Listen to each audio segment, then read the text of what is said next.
শ্রীকৃষ্ণের অনেক ধরনের বাণী অনেকে হয়তো শুনেছ। অনেক ধরনের বাণী শ্রীকৃষ্ণ বলে গেছে। তো আমিও তোমাদের একটা ছোট্ট ভিডিও তোমাদের সামনে তুলে ধরবো। এই ভিডিও থেকে তোমরা হয়তো বুঝতে পারবে জীবনে সাফল্য অর্জন করতে হলে কোন ধরনের বিষয়গুলো এড়িয়ে চলতে হবে, কোন ধরনের বিষয়গুলোকে গ্রহণ করতে হবে। জীবনে যতই বাধা আসুক না কেন, যেটা সবচেয়ে গুরুত্বপূর্ণ, চিন্তা। কখনো কি ভেবেছ এই চিন্তার কারণে নিজের ঘুমটা শেষ হয়ে যায়? আচ্ছা, তোমরা যদি শরীরের চিন্তা করো তাহলে কি শরীর ঠিক হয়ে যায়? না। তোমরা যদি কাজের চিন্তা করো তোমাদের কি কাজ একাই ঠিক হয়ে যায়? না।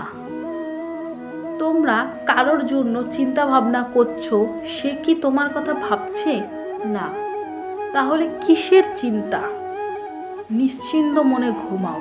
শুধু মাথায় একটা কিছুই রেখে দাও, সকালে আমার এই করতে হবে। সে যত তাই বলে যে সারা রাত ধরে চিন্তা করবে এমন কোনো ব্যাপার নেই।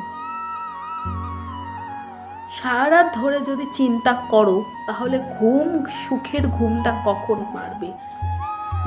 একটা কথা মনে রাখবে, চিন্তা যত কম চিন্তার স্থান তত কম। এই চিন্তা থেকে জন্ম নেয় নিজের মনে এক রোগ, যেটা থেকে সবসময় মুক্ত থাকা উচিত। তো কখনো কোনো জিনিস নিয়ে চিন্তা ভাবনা করবে না যেটা তোমার সাধ্যের বাইরে। চিন্তা ভাবনা সেই বিষয় নিয়েই করো যেটা তোমার সাধ্যের মধ্যে আছে। যেটা তোমার হাতের নাগালের বাইরে সেটা কি কখনো কোনো কিছু দিয়ে আনা যাবে? না।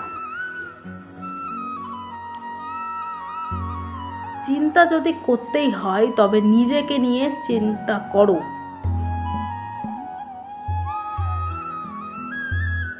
জীবনে সাফল্য অর্জন করতে হলে আগে নিজের চিন্তা জিনিসটাকে আগে বুঝতে শেখো। কোন বিষয়টা চিন্তা করলে আমার এ থেকে কোনো কিছু হবে, আর কোন জিনিসটা চিন্তা করলে আমার কিছু দরকারই নেই, এই জিনিসটা বিষয়ে ভাবার আমার দরকার নেই, কেন আমি সেই বিষয়টা নিয়ে ভাববো।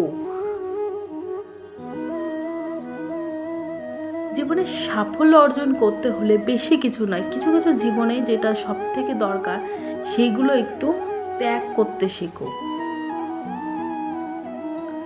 জীবনে চিন্তাটাকে সবসময় চিন্তা ভাববে না, সেটা খুশির মধ্যে রেখে দেবে। চিন্তা জিনিসটাকে খুশির মতো করে এগিয়ে নিয়ে যাবে। ভেবে রেখো, নিজের জীবনে কখনো চিন্তা জিনিসটাকে আনা উচিত নয়। চিন্তা তোমাকে আস্তে আস্তে নষ্ট করে দিতে পারে। তো সবসময় খুশি থাকো, খুশি মনে সমস্ত কাজ করো, দেখবে সব কিছু ধীরে সুস্থে সব ঠিক হয়ে যাবে। তো আজ এইটুকুই। ভালো লাগলে লাইক, কমেন্ট, শেয়ার করে দেবে।